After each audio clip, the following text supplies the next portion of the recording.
గురువారం సందర్భంగా నగరంలోని మాధవ్ నగర్ సాయిబాబా ఆలయం, సుభాష్ నగర్ తేనె సాయిబాబా ఆలయాలకు భక్తులు పోటెత్తారు.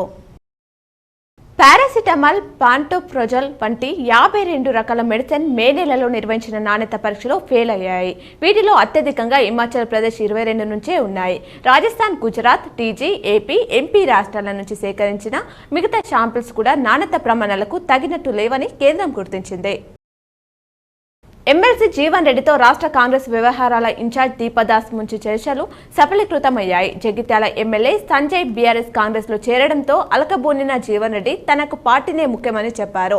మారుతున్న పరిస్థితుల కారణంగా కొన్ని తప్పవని, సీనియర్లకు తగిన గౌరవం ఇస్తామని కేసీ వేణుగోపాల్ హామీ ఇచ్చారన్నారు. మరోవైపు ఇకపై ఏ నిర్ణయమైనా జీవన్ రెడ్డితో చర్చించి తీసుకుంటామని ముంచి తెలిపారు.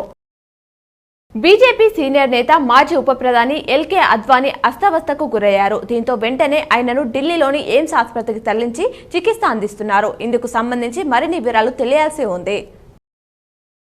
టీ20 వరల్డ్ కప్ లో సౌత్ ఆఫ్రికాను సెమీస్ గండం వెంటాడుతోంది. ఆ జట్టు ఇప్పటి వరకు ఫైనల్ కు చేరుకోలేదు. ఇప్పటి వరకు 2 సార్లు సెమీస్ చేరగా 2 సార్లు ఓడిపోయింది. 2009లో పాకిస్తాన్ పై, 2014లో ఇండియాపై ఓటమి పాలైన టోర్నీ నుంచి నిష్క్రమించేది. ఆఫ్ఘాన్ తో జరిగే సెమీస్ లో గెలిచి ఫైనల్ కు వెళ్లాలని ఫ్యాన్స్ కోరుకుంటున్నారు. రాష్ట్ర పూర్తి స్థాయి గవర్నర్ గా సిపి రాధాకృష్ణన్ ను కొనసాగించే అవకాశం ఉన్నట్లు తెలుస్తోంది. ప్రస్తుతం రాధాకృష్ణన్ జార్ఖండ్ గవర్నర్ గా ఉన్నారు. అలాగే తెలంగాణ, పుదుచ్చేరికి కూడా ఆయన ఇన్ఛార్జ్ గవర్నర్ గా కొనసాగుతున్నారు. తనను టీజీకి పూర్తి స్థాయి గవర్నర్ గా కొనసాగించాలని ఇటీవల హోంమంత్రి అమిత్ షాను ఆయన కోరారు.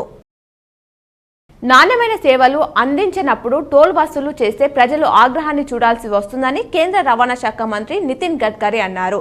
రహదారులు సరిగ్గా లేకుంటే టోల్ ఛార్జీలు వసూలు చేయొద్దని హైవే సంస్థలకు సూచించారు. మనం టోల్ వసూలుపై చాలా ఆతృతతో ఉన్నాం, కానీ రోడ్లు సరిగ్గా ఉన్న చోటే ఫీజులు వసూలు చేయాలి. గుంతలు, మట్టితో ఉండే అధ్వానమైన రోడ్లకు టోల్ వసూలు చేస్తే ప్రజల నుంచి వ్యతిరేకత వస్తుందని తెలిపారు. ఆర్మూర్ ఎమ్మెల్యే రాకేష్ రెడ్డి సీఎం రేవంత్ రెడ్డికి బహిరంగ లేఖ రాశారు. CM Revanth Reddy, deputy CM బట్టి విక్రమార్క స్వంత నియోజకవర్గాల్లో ఇంటిగ్రేటెడ్ పాఠశాలలు నిర్మించాలని ప్రభుత్వం నిర్ణయించగా, ఆర్మూర్ నియోజకవర్గంలోనూ పైలట్ ప్రాజెక్ట్ కింద ఇంటిగ్రేటెడ్ పాఠశాలను నిర్మించాలన్నారు. దీనిపై వారం రోజులలో ప్రభుత్వం నిర్ణయం తెలపాలన్నారు. లేకపోతే దీక్ష చేయడానికి అనుమతి ఇవ్వాలని లేఖలో పేర్కొన్నారు.